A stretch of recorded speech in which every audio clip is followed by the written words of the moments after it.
मुंबई लोह मार्ग 7/7/2024 झालेले प्रश्न आपण आज पाहणार आहोत.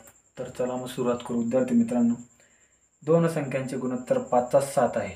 जर प्रत्येक संख्येत 40 मिळवले तर येणाऱ्या बेरजेचे गुणोत्तर 25/31 होते. तर त्यातील लहान संख्या कोणती?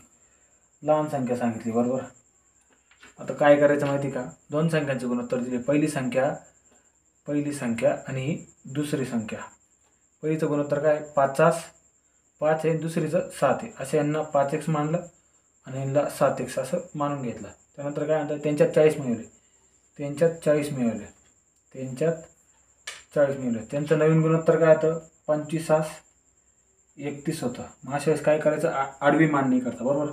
काय होतं? 5x अधिक 40 भागिले 7x अधिक 40 बरोबर काय येतं आपलं?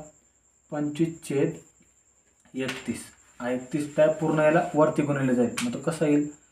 31 गुणिले 5x कंसात अधिक 40 कंस पूर्ण बरोबर 25 कंसात 7x अधिक 40 कंस पूर्ण. यांचा गुणाकार किती येतो ते करायचा.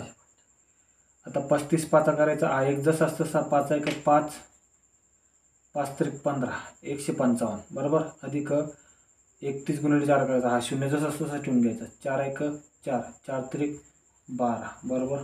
आता हा 25 1 25 25 150 25 7 175 अधिक 25 चौक 100 आणि एक शून्य वरचा जसाच तसा.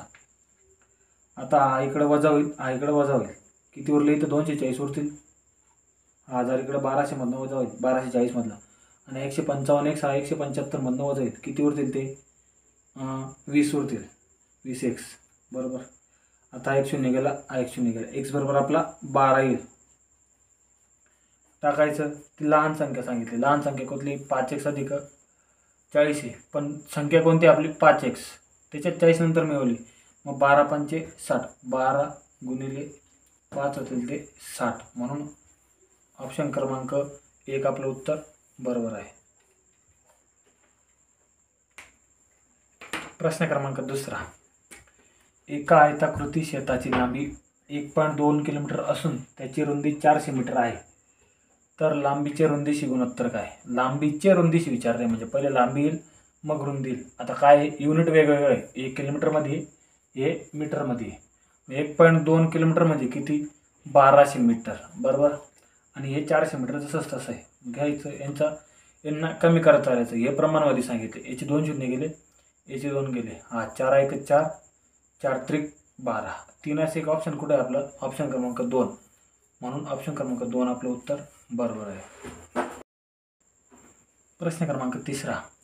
खालील संख्यामालेत प्रश्नचिन्हांच्या जागी कोणता अंक येईल? आता इथं काय?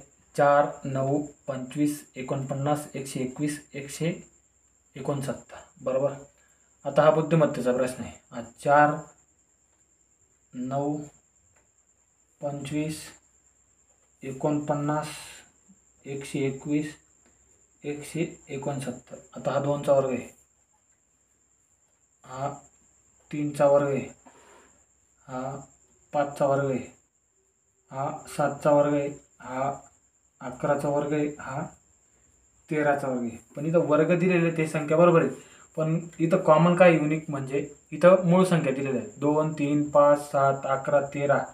13 नंतरची मूळ संख्या आहे 17. आता 17चा वर्ग लिहायला लागेल आपल्याला. 17चा वर्ग आहे 289. म्हणून ऑप्शन क्रमांक 4 आपलं उत्तर बरोबर आहे. 2 डझन पुस्तकांची किंमत 1728 रुपये आहे. तर अशा 15 पुस्तकांची एकूण किंमत किती असेल? तिथे 2 डझन दिलेले आहे बरोबर. 2 डझनमध्ये, एका डझनमध्ये 24 वस्तू असतात, म्हणजे असे 24 पुस्तक झाले. सॉरी, एका डझनमध्ये 12 वस्तू असतात, म्हणजे असे 12 पुस्तक झाले. मग 2 डझनमध्ये 24 पुस्तकं असतील. मग 24 पुस्तकांची किंमत आपल्याला दिली आहे 1728. तर 15 पुस्तकांची किंमत आपल्याला विचारली. मग 15 गुणिले 1728 भागिले 24. आता हा तिरकस गुणाकार का बरं केला आहे? हे समचलन आहे. समचलन कसं? पुस्तक कमी झाले म्हणून किंमत पण कमी होईल, म्हणून हे समचलनाचं प्रमाण आहे. दोघं ठिकाणी कमी झालं, दोघं ठिकाणी वाढलं तर हे समचलन असतं. आणि एका ठिकाणी कमी आणि एका ठिकाणी जास्त, तर हे व्यस्त चलन असतं. पण आपल्या दोन्ही कंडिशनमध्ये काय होतं, दोघं ठिकाणी कमी होते, मग ते समचलन आहे. मग आपण देऊ भाग. आता 8चं देऊ. 8 त्रिक 24, 8 दुने 16, 1 उरला, 8 1 8, 4 उरले, 8 45, 8 6 48. 3 जाईल अजून, 3 1 3, 3 7 21, 3 दुने 6 म्हणजे 72 गुणिले 15 करायचे आपल्याला. 15 दुने 30, 7 चल 3, 15 7 5 असेल 3, 108. म्हणून ऑप्शन क्रमांक आपलं एक उत्तर बरोबर आहे. प्रश्न क्रमांक 5. 10 मजूर रोज 6 तास काम करून एक काम 12 दिवसात पूर्ण करतात, तर तेच काम 20 मजूर 9 तास काम करून किती दिवसात पूर्ण करतील? आता याला एक सूत्र आहे. पहिले मजूर गुणिले पहिले तास गुणिले पहिले दिवस बरोबर दुसरे मजूर गुणिले दुसरे तास गुणिले दुसरे दिवस आणि त्या भागिले असतं काम. आता हे पहिलं काम येईल आणि इथं हे काम दुसरं काम येईल, पण आपल्याला काय सांगितलं तेच काम आहे म्हणून हे काम घ्यायची काही गरज नाही. मग आता पहिले मजूर किती? 10, रोज किती तास करताय? 6 तास. किती दिवसात संपवत? असे 12 दिवसात. दुसरे मजूर आहे 20 मजूर, किती तास करताय? 9 तास. दिवस किती? ते दिवस काढायचे म्हणून दिवस दुसरा. 10 गुणिले 6 गुणिले 12. आता हे इकडे गुणिले म्हणून इकडे भागले जातील.